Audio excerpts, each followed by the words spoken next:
غفار وہ قبیلہ تھا، اس کے سردار اسلم اور ابو ذر، یہ دونوں بھائی، یہ اپنے بھائی کو اپنی گدی دے کے نکل پڑے کہ مجھ سے نہیں ہو رہا بھائی، یہ کچھ اور معاملہ ہے جو مجھے سوچنا ہے، اور میں ڈپریشن میں جا رہا ہوں۔ 5 سال اپنی اس ڈپریشن کے اندر آواز سن کے اکیلے چلتے ہوئے، گھومتے گھامتے کعبے میں پہنچے ہوئے ہیں، اور کعبے میں بیٹھے دیکھ رہے ہیں، اور کعبے میں بتوں کا طواف ہو رہا ہے۔ پھر ابوبکر صدیق نے تھوڑا بہت انٹرویو لے کے ابو ذر غفاری کو اللہ کے نبی صلی اللہ علیہ وسلم کے پاس لے کے آیا کہ یا رسول اللہ، یہ بندہ اندر سے خود ہی تیار ہے، یہ تیار بیٹھا ہوا ہے، اس کو بس پیغام دینے کی دیر ہے۔ اللہ کے نبی صلی اللہ علیہ وسلم نے پیغام دیا، کہا ابھی نہ کسی کو بتائیں، تو جا واپس، یہاں پہ تیرا کوئی کام نہیں، تو کمپرومائز کر دے گا ہمارا مشن، تو اندر رکھنے والا بندہ نہیں ہے، تو کمپرومائز کر دے گا ہمارا مشن، تو اندر رکھنے والا بندہ نہیں ہے، تو کمپرومائز کر دے گا ہمارا مشن، تو اندر رکھنے والا بندہ نہیں ہے۔ سامعین و ناظرین، ابھی آپ نے ساحل عظیم صاحب کی گفتگو سنی۔ یہ بھی انجینئر محمد علی مرزا کی طرح امت مسلمہ کے لیے ایک بہت بڑا فتنہ ہے، جو ہماری یوتھ نسل کو اسلام سے، علماء سے دور کرنے کے لیے میدان میں لایا گیا ہے۔ اس کا ایک طرف دعویٰ یہ ہے کہ میں طالب علم ہوں، اور دوسری طرف یہ صحابہ کرام رضوان اللہ تعالیٰ علیہم اجمعین کے متعلق ایسی باتیں کہتا ہے، اور اسلام کے متعلق، مفتیان کرام کے متعلق، علماء کرام کے متعلق، مساجد مدارس کے بارے میں یہ کہتے ہیں یہ مدرسے کچھ نہیں، ان کو ختم ہونا چاہیے، کچھ نہیں۔ یہ وہ کہتا ہے دین کسی کے پاس نہیں ہے، وہ دین اپنی سمجھ کا نام ہے، قرآن اپنی سمجھ کا نام ہے۔ یہ انجینئر محمد علی مرزا کی طرح یہ بھی بلنڈر مارتا ہے، بہت بڑے بڑے، اور صحابہ کرام رضوان اللہ تعالیٰ علیہم اجمعین کی بہت بڑی گستاخی کرتا ہے۔ ابھی آپ نے یہ ویڈیو سنی، اس ویڈیو میں اس نے سیدنا ابو ذر غفاری رضی اللہ تعالی عنہ کا اسلام لانے کا واقعہ بیان کیا ہے، اور اس کے اندر اس نے بہت بڑا جھوٹ بولا ہے۔ پہلی بات اس نے یہ کی کہ وہ 5 سال پھرتے رہے، 5 سال بعد مکہ مکرمہ پہنچے، حالانکہ یہ بات غلط ہے۔ اصل بات یہ ہے کہ سیدنا ابو ذر غفاری رضی اللہ تعالیٰ عنہ اپنے قبیلے میں رہتے تھے۔ ان کو جب اطلاع پہنچی مکہ میں ایک شخص ہے جو نبوت کا دعویٰ کرتا ہے اور توحید کا اعلان کرتا ہے، تو اس نے اس تحقیق حال کے لیے اپنے بھائی انیس کو بھیجا۔ وہ مکہ پہنچے، انہوں نے حالات کا جائزہ لیا، پھر واپس جا کر اپنے بھائی کو اطلاع دی، بتایا ان کو کہ ایک ایسا آدمی ہے جو نبوت کا دعویٰ کرتا ہے اور لوگ اس کے دشمن ہیں۔ پھر حضرت ابو ذر غفاری رضی اللہ تعالیٰ خود وہاں سے چلے اور مکہ مکرمہ پہنچے، یہاں پر آ کر 3 دن ایسے رہے۔ تیسرے دن سیدنا علی رضی اللہ تعالیٰ عنہ ان کو لے کر حضور صلی اللہ علیہ وسلم کی بارگاہ میں پہنچے۔ آگے سیدنا علی رضی اللہ تعالیٰ عنہ تھے، پیچھے سیدنا ابو ذر غفاری رضی اللہ تعالیٰ عنہ تھے۔ جی حضور صلی اللہ علیہ وسلم کی بارگاہ میں پہنچے، وہاں پر اسلام قبول کیا۔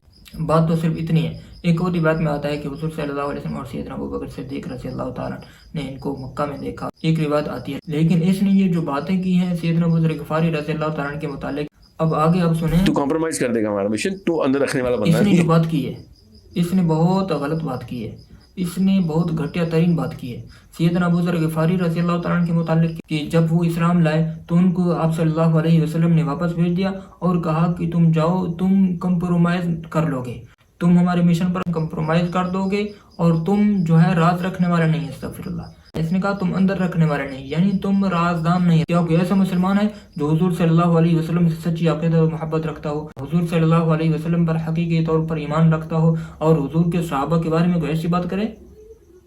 کیا کوئی مسلمان ایسا سوچ سکتا ہے کہ نعوذ باللہ کہ آپ صلی اللہ علیہ وسلم نے ایسے جملے کہے؟ یہ روایت تو بخاری شریف میں ہے کہ سیدنا ابو ذر غفاری رضی اللہ تعالیٰ کیسے ایمان لائے، بخاری شریف میں ہے۔ آپ صلی اللہ علیہ وسلم نے یہ کہا کہ ابھی حالات ٹھیک نہیں ہیں، ابھی حالات ٹھیک نہیں ہیں، آپ اگر یہاں پر رہو گے، یہاں پر لوگوں کو کلمہ کے بارے میں کہو گے تو لوگ آپ کے مخالف بن جائیں گے۔ ہمارے مخالف تو ہیں بھی ہیں، ہماری مخالفت تو کر رہے ہیں، آپ کی زیادہ مخالفت کریں گے۔ آپ باہر کے ہیں، آپ چونکہ ہمارے مہمان ہیں، اس لیے آپ چلے جائیں اور وہاں جا کر اپنے قبیلہ میں جا کر وہاں لوگوں کو اسلام کی دعوت دیں۔ سیدنا ابو ذر غفاری رضی اللہ تعالیٰ یہاں سے واپس گئے، اور یہاں پر کلمہ پڑھنے کے بعد یہ واپس مکہ مکرمہ پہنچے۔ کلمہ پڑھنے کے بعد مکہ مکرمہ پہنچے، یہاں پر لوگوں کو توحید کی دعوت دی، توحید کا اعلان کیا، تو سب نے ان کو مارنا پیٹنا شروع کر دیا۔ سیدنا عباس رضی اللہ تعالیٰ نے آ کر ان کو چھڑایا اور ان کو کہا مکہ والوں کو کہ تم جانتے ہو یہ کون ہے؟ اس کا تعلق بنو غفار سے ہے، یہ قبیلہ بنو غفار کا ہے۔ اس وقت سب ان کو چھوڑ کر پیچھے ہٹ گئے۔